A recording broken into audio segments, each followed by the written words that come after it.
Bonjour à tous, bonjour à toutes.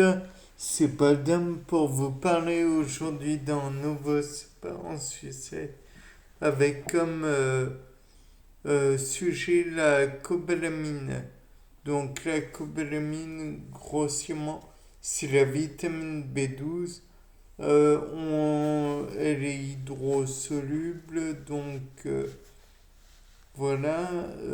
Ensuite, on peut dire qu'elle est essentielle au système nerveux et en synthétisant naturellement des neurotransmetteurs, mais aussi on peut dire que ce même système nerveux, on a besoin pour la synthèse, je crois, pour la synthèse de la myéline ou quelque chose comme ça, en permettant la protection de celle-ci.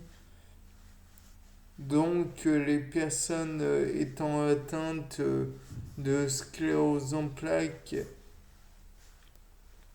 devraient peut-être en user et très fortement. On revient à l'idée donc que dans la sclérose en plaques, toujours, il y a le problème de l'attaque des globules blancs. Et je tiens à rappeler que la myéline est une lipoprotéine. Et devinez quoi, c'est, bon, pas être trop étonnant, mais la vitamine B12 a un rôle dans la synthèse et je crois, la production d'énergie à partir des acides gras. Je crois aussi que ça a à voir avec la synthèse de l'ADN. Donc je pense que, mis à part le fait que les fesses soient certes peu appréciables par bien des côtés, comme la B12, la vitamine B12 est relâchée, ou plutôt, ouais, relâchée, ouais, on va dire, en grande quantité dans les fesses, alors on peut envisager que il y en a dans les fesses naturellement, mais que l'on pourrait éventuellement, toujours via différentes manières de faire dans le, comment dire, en méthode d'analyse moléculaire et cellulaire, montrer cela par exemple, en, en faisant une solution à partir des fesses. C'est peu ragoûtant, mais bon. Et les mettre dans une colonne, une chromatographie sur colonne, pardon, pour finalement voir tous les constituants des selles. Je ne suis pas sûr que cela soit très appréciable, mais bon, mais on pourrait comparer les selles d'une personne ou d'un animal ou d'un individu ne consommant que de la viande, un individu consommant tout ce qui est possible de consommer, donc avoir un régime omnivore, et un individu consommant uniquement des végétaux et n'ayant pas un apport externe en cobalamin. Il serait intéressant de voir quels impacts il pourrait y avoir sur les différentes comment dire les différentes cellules, car comme on le sait bien en science, corrélation n'est pas causalité, et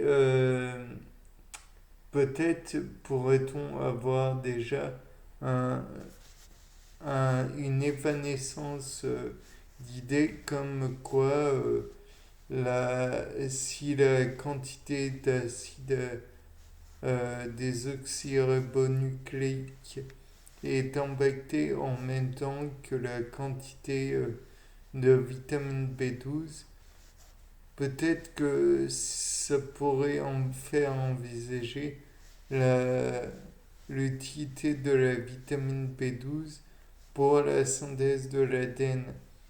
On pourrait aussi envisager que les personnes qui ont un intestin qui est, je vous le rappelle, constitué de trois parties, à savoir duodénum, jéjunum, iléon. Donc c'est dans la partie de l'iléon, enfin partie même terminale de l'iléon, que se fait je crois, la production ou l'extraction de la vitamine B12. On pourrait voir chez les personnes qui ont une, comment dire, une opération de l'intestin, peut-être que si les léons a été amputé ou en partie abîmé, peut-être que celui-ci permettrait une production de cobalamin qui serait inférieure à une production normale. De plus, on pourrait envisager que les coprophages, j'ai dû le dire précédemment, comme ils mangent leur fesses, c'est qu'il n'y a peut-être pas assez de cobalamin dans leur organisme. De plus, je crois que la cobalamine est produite par des bactéries. Peut-être qu'en en rajoutant quelques bactéries dans l'organisme, on pourrait vite suppléer au problème du manque de l'intestin atrophié. Peut-être que via des suppositoires oui, des suppositoires qui contiendraient des bactéries et des archées en matière en, qui produisent cette cobalamine, on pourrait suppléer le problème des intestins qui sont atrophiés. Bien, je pense que j'ai tout dit, enfin que j'ai dit quelques trucs plutôt utiles. C'était Paul Dame pour vous présenter aujourd'hui un nouveau sapin en sucette. Au revoir.